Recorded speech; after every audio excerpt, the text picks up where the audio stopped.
Nos Bibles dans le livre de Marc, chapitre 7. Marc, chapitre 7, le verset 24 à 30. Si quelqu'un est à la page, je voudrais qu'on lise Marc 7, verset 24 à 30. La parole de Dieu dans le livre de Marc 7, 24 à 30.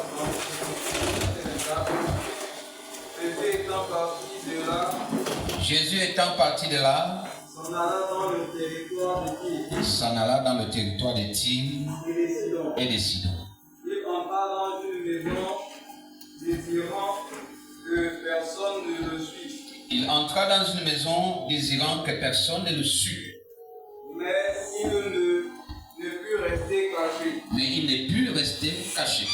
Car une femme dont la fille était possédée d'un esprit impur, Quand une femme dont la fille était possédée d'un esprit impur entendit parler de lui, et vint se jeter à ses pieds. Cette femme était grecque, syro-phénicienne d'origine.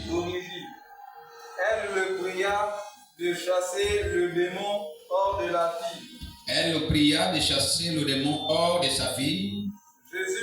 Jésus lui dit, laisse d'abord les enfants se rassasier, car il n'est pas bien de prendre le pain des enfants et de le jeter aux petits chiens. Car il n'est pas bon de prendre le pain des enfants et de le jeter aux petits chiens. Oui, Seigneur. Lui répondit-elle. Mais les petits chiens, sous la table, mangent les miettes des enfants. Alors il lui dit, à cause de cette parole, va, le démon est sorti de ta fille. Et quand elle rentra dans sa maison, elle trouva l'enfant couché sur le lit. Le démon étant sorti. Amen. Alléluia. Chambellan, tu as une version là. C'est laquelle? La Bible du Semeur. Allons-y, peut-être qu'on comprendra un peu mieux. Marc 7, 24. Marc chapitre 7, à partir du verset 24 jusqu'au verset 30. Oui. La Bible déclare, Jésus partit de là et se rendit dans la région de Tyr. Il entra dans une maison. Il ne voulait pas qu'on sache qu'il était là. Mais il ne put cacher sa présence. En effet, à peine était-il arrivé qu'une femme qui avait entendu parler de lui et dont la fillette était sous l'emprise d'un esprit mauvais, vint se jeter à ses pieds. C'était une femme païenne, originaire de Syrophénicie. Elle le supplia de chasser le démon qui tourmentait sa fille. Jésus lui dit, laisse d'abord se rassasier les enfants de la maison, car il ne serait pas convenable de prendre le pain des enfants pour le jeter aux petits chiens. Sans doute, le Seigneur, reprit-elle, mais les petits chiens qui sont sous la table mangent les miettes que laissent tomber les enfants. Et Jésus leur répondit, à cause de cette parole, va, retourne chez toi, le démon vient de sortir de ta fille. Elle rentra chez elle et trouva son enfant couché sur le lit. Le démon était parti. Amen. Amen. Donc avec cette version, ça semble un peu plus clair. Alléluia. Amen.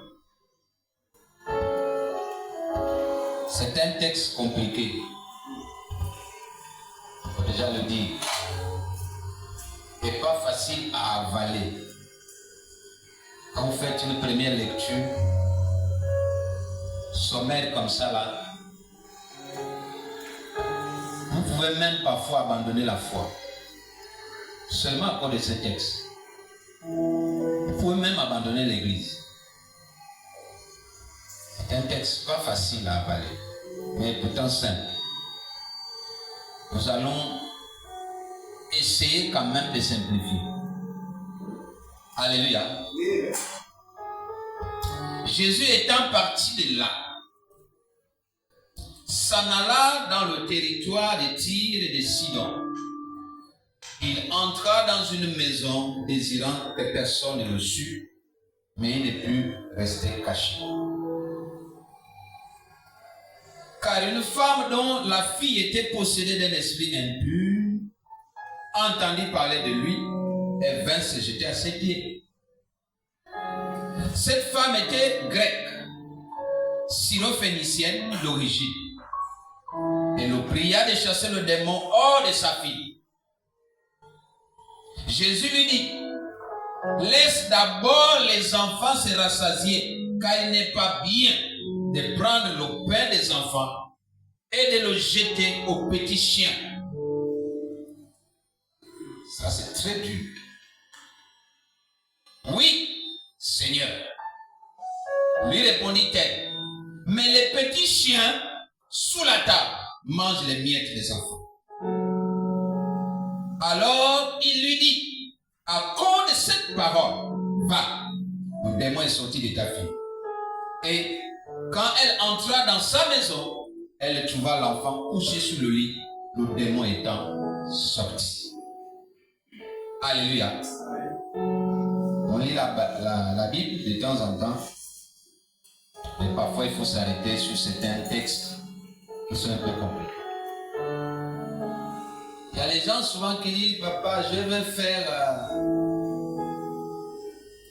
peut-être un travail spirituel. Donne-moi un peu quelques textes. Je te donne des textes, mais parfois ces textes-là peuvent te condamner toi-même. Le plus important, ce n'est pas qu'on te donne les textes, c'est que tu les comprennes d'abord. Alléluia. Ce texte-là, il est un peu compliqué. On va aller verset par verset pour qu'on essaie de comprendre. Les versets, je vais mélanger les versets 24 à 25. Qu'est-ce que nous pouvons retenir entre les versets 24 et 25? En traversant le nord du pays, du côté de la Syrophénicie, qui est dans le territoire de Tyr et de Sidon, qui appartient à la Grèce antique. Vous comprenez, hein? Le territoire de Syrophénicie, plutôt la ville de Syrophénicienne, dans le territoire de Tyr et de Sidon, appartient à la Grèce antique, l'ancienne Grèce. Et tous ceux qui sont dans ce territoire-là sont des païens. Je veux que les gens comprennent ça. Donc, en traversant ce territoire, Jésus voulait aller dans une maison pour aller se cacher. Aller un peu se reposer, certainement. Parce que lorsqu'on veut se cacher, c'est tellement qu'on a besoin un peu de repos. On n'a pas besoin d'être bousculé. Mais il va aller se cacher où? Chez les païens. Il va aller se cacher chez les païens. Mais malheureusement, sa renommée l'avait déjà précédé. La Bible dit une femme qui avait entendu parler de lui. Donc vous comprenez, elle avait entendu parler. Donc la renommée de Jésus avait déjà précédé. Avant qu'il n'arrive dans ce territoire, il était déjà connu là-bas.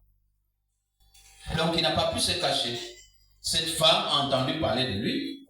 Elle est partie vers Jésus pour lui dire, écoute, il y a le démon qui est en train de secouer ma fille, il faut venir au secours. Alléluia.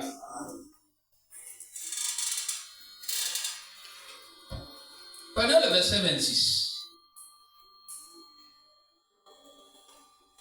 cette femme était grecque, syrophénicienne d'origine. et le pria de chasser le démon hors de sa fille. Jésus lui dit. On va voir le reste. Je disais que pour mieux comprendre le texte, il faut qu'on parte du principe que la femme qui est en train de supplier Jésus est païenne. Elle est syro-phénicienne d'origine grecque. Elle est païenne. Si vous comprenez déjà à partir de là, ça peut commencer à éclairer le texte. Celle qui demande à Jésus d'intervenir pour guérir, pour enlever le démon qui est dans sa fille, est païenne. Alléluia. Elle n'était pas juive. Oh, Jésus était juif. Elle n'était pas juive.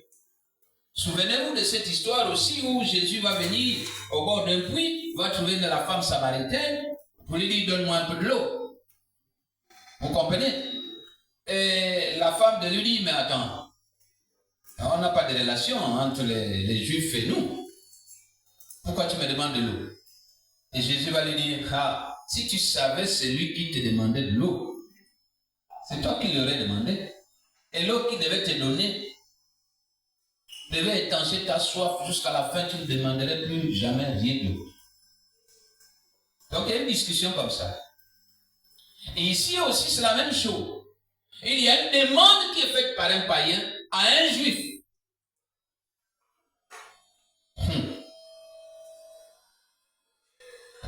Mais j'ai envie de dire que le Seigneur Jésus est venu avant tout pour les Juifs, pour le peuple d'Israël. Il faut qu'on comprenne une chose. Jésus est d'abord venu sur la terre pour les Juifs, pour le peuple d'Israël, pour le peuple choisi de Dieu. Jésus n'est pas venu pour nous tous. Quand il est arrivé là, il avait une mission pour le peuple choisi. Ça va étonner les gens. C'est pour ça que je disais qu'à un moment donné, tu peux perdre ta foi. Et c'est pour ça que je voudrais m'arrêter un instant pour prendre le thème suivant. La vraie foi ne se décourage pas facilement. La vraie foi ne se décourage pas facilement. C'est le thème de ce matin.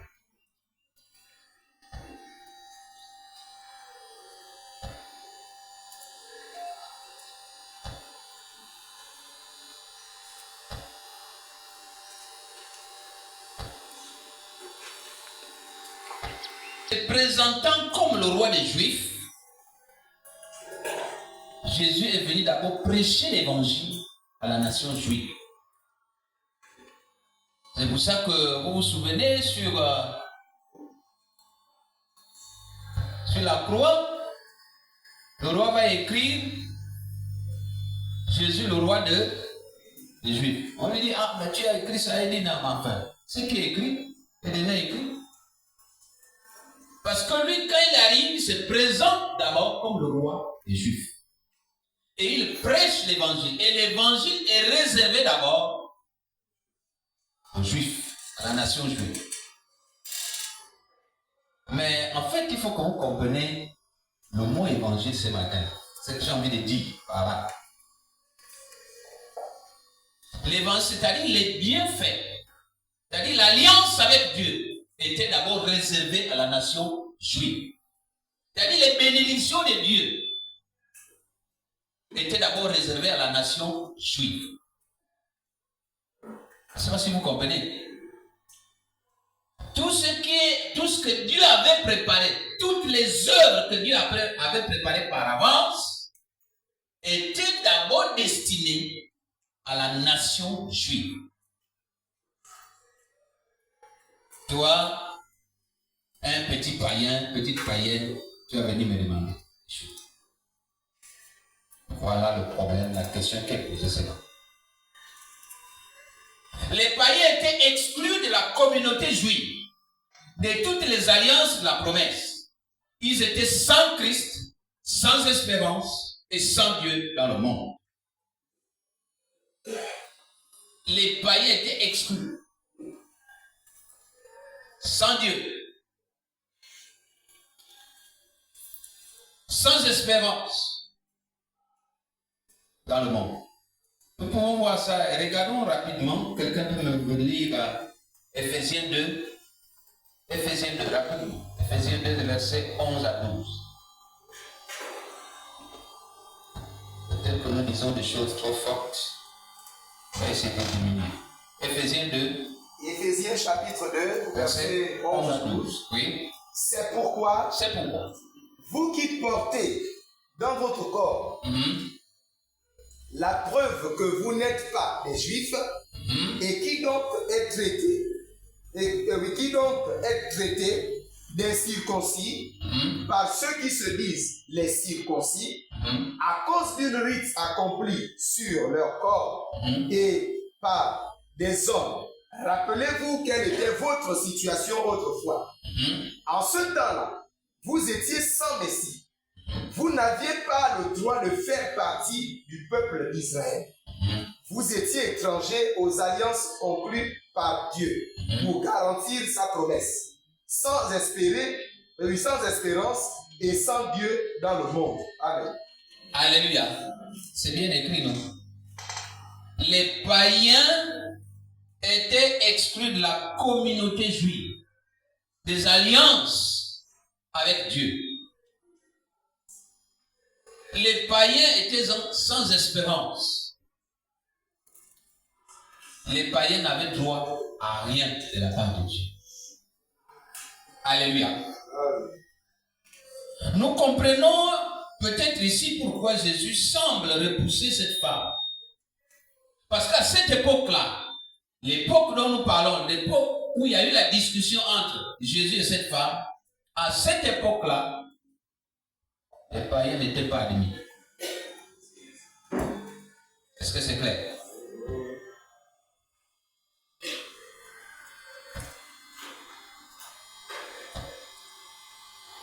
Le verset 27.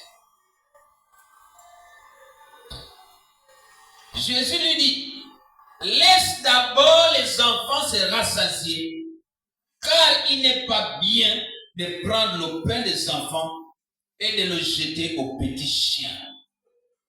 Ah là, c'est quand même fort. N'est-ce pas?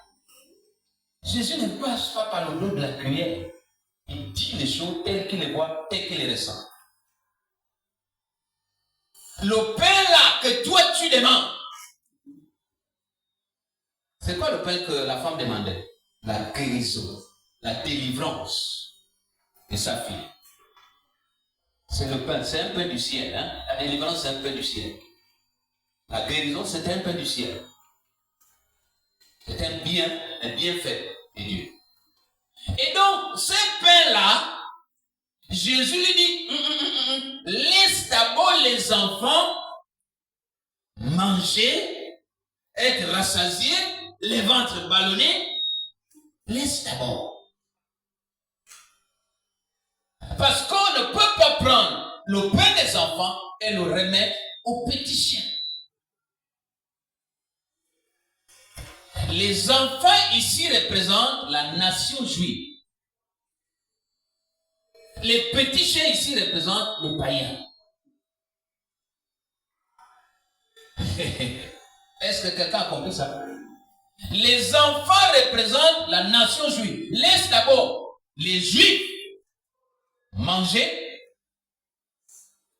tout prendre, parce que c'est destiné à eux, mais toi là, tu es qualifié comme un petit chien. C'est quand même terrible, hein? Vous ne voyez pas? Non, le texte est un peu quand même très fort. C'est-à-dire que quand tu l'écoutes, quand tu le lis là, ça fait un peu mal. Comment Jésus peut me traiter les petits chiens? C'est compliqué. Pour Jésus, il fallait d'abord laisser les enfants, c'est-à-dire Israël, se rassasier. Il n'était pas bon de partager aux petits chiens, c'est-à-dire aux païens, le pain des Juifs. Le groupe de mots utilisé ici par Jésus, laisse d'abord, montre que le Seigneur ne fermait pas totalement les bénédictions réservées au peuple d'Israël à d'autres peuples, furent-ils païens. Quand il dit laisse d'abord, ça suppose après ou ensuite, nous sommes d'accord? Quand il dit laisse d'abord, s'il avait dit laisse, là c'est sec. Mais laisse d'abord, ça veut dire que peut-être plus tard. Je ne sais pas si quelqu'un comprend. Laisse d'abord, ça veut dire que peut-être plus tard, tu auras quelque chose. Mais laisse d'abord aux propriétaires, aux héritiers légaux, d'en bénéficier d'abord. Laisse d'abord. Donc, ça suppose que Jésus ne fermait pas totalement la bénédiction aux autres peuples. Et qu'étaient les païens? Ce n'est pas ceux qui n'allaient pas à l'église. Les païens, ce sont les anongoma. C'est-à-dire que ceux qui ne parlent pas la langue mienne sont appelés anongoma. Les païens sont les bilotes. C'est-à-dire que ceux qui ne parlent pas la langue femme sont les bilotes. À l'époque, c'était les bagarres qu'on faisait. Tu m'as traité de bilote, tu m'as insulté. Alors qu'il était seulement en train de dire, c'est lui qui ne parle pas malade. Vous comprenez? À l'époque, dès qu'on t'a dit bilote, non. C'est fini, c'est une belle bagarre qui se déclenche. Et puis avec quelques étoiles qui viennent. Ah oui, c'était comme ça. Et parce qu'on ne comprenait pas. Aujourd'hui, dès que tu dis païen, ça veut dire qu'il dit que moi je suis dans la rue, et je bois le vin. Non, païen au départ, c'était pour dire celui qui n'est pas juif. Ça, si quelqu'un comprend. Païen pour dire celui qui n'est pas juif. Mais dès que tu entends païen, aujourd'hui, bon, puisque le commun des mortels veut maintenant dire païen, ça veut dire que je suis dans les bars, dans les boîtes de nuit, mais bon, sinon, à l'époque, païen, on comprend aussi que cette version-là, ou cette manière de penser, se justifie par le fait que nous tous, nous sommes devenus juifs par la foi en Christ. Donc, ceux qui n'ont pas la foi, donc qui sont dans le monde, sont nécessairement maintenant les païens. Vous comprenez, non? Donc, à cause de ça, ça se comprend. Mais sinon, au départ, païen, c'était pour ceux qui n'étaient pas juifs. Qui ne parlaient pas la langue juive. Alors, Jésus ne ferme pas la porte aux autres nations, mais il dit, laisse d'abord, toi là, ce que tu demandes là, tu n'as pas été compté. En fait, dans la maison, nous sommes 4. Peut-être qu'on a préparé 5 doigts de bananes. Bon, chacun a un doigt. Bon, s'il reste un doigt, on verra. Vous comprenez, non? Mais toi, quand on a préparé, on ne t'a pas compté. C'est pour ça qu'on verrait chez les Blancs, quand tu arrives à l'heure du manger, on te donne le journal. Tu t'assois, tu es en train de lire, et les autres font les mikidou. Vous comprenez, non? Et les autres sont en train de manger, toi tu es là en train de lire le journal, parfois tu ne vois même plus ce qui est écrit. Alléluia. Parce que les autres sont en train de manger. Mais chez les Blancs, c'est ça.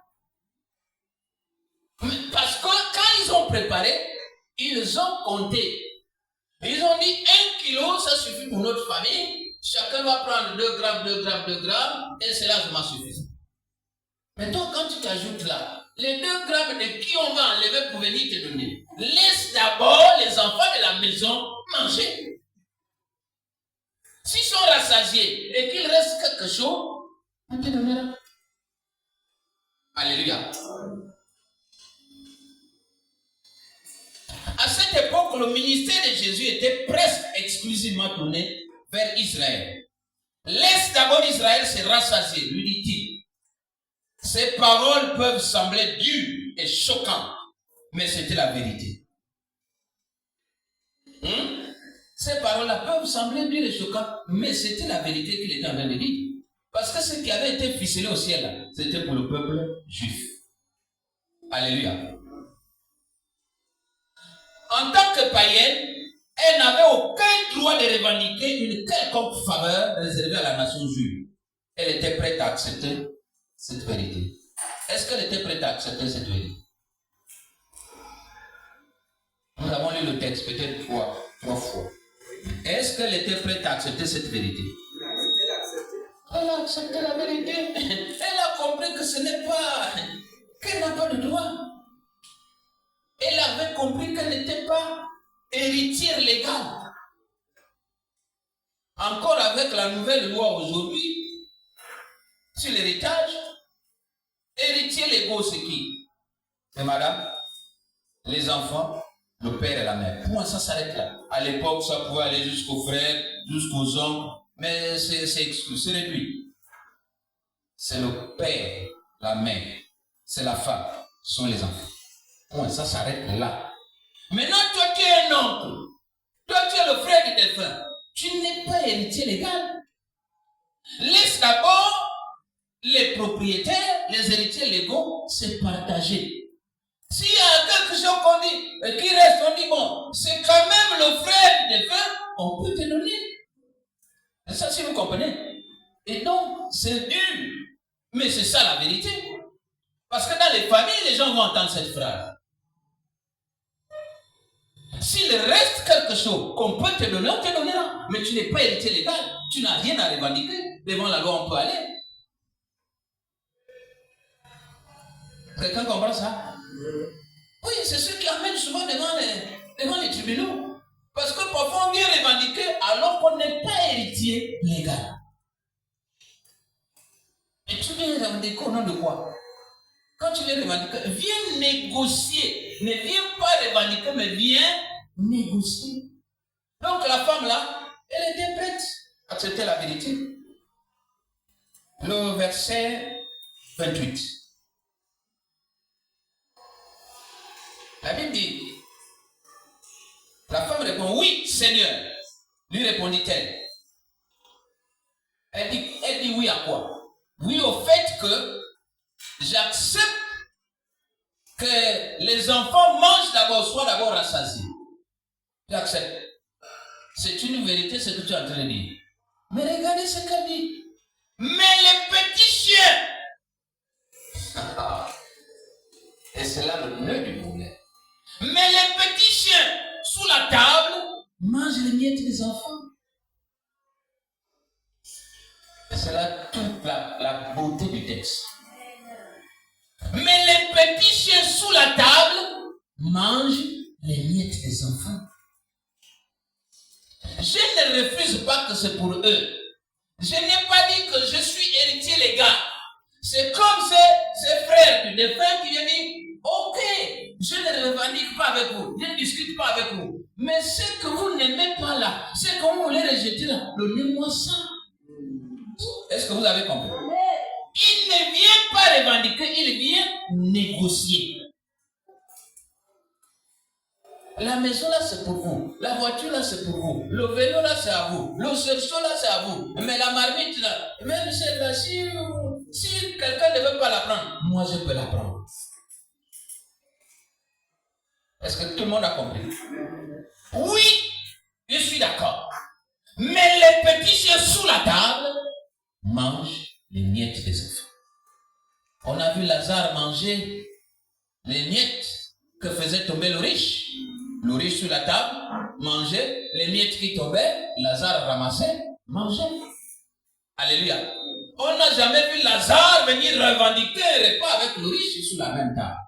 Non, il attendait que les miettes tombent pour qu'il ramasse. Et cette femme, sachant qu'elle n'est pas héritière légale, sachant que les bienfaits de Dieu ne lui sont pas directement destinés, elle dit, c'est vrai, quand les enfants ont mangé, mais les miettes qui tombent là, c'est pour les petits chiens. Elle avait compris dans le langage de Jésus, que c'est elle qui était traitée, en fait, qu'elle était traitée des petits chiens parce que, en fait, Jésus affectait le mot petit chien aux non-juifs et les enfants aux juifs. Alléluia. En disant oui, Seigneur, cette femme accepte son véridique. Elle confirme son statut de petit chien, c'est-à-dire des païens. Mais elle ne s'arrête pas là. Elle ne s'arrête pas là. Elle ne se contente pas de dire oui, d'accord, mon Seigneur, j'ai compris, donc je m'en vais. Le thème, c'est quoi?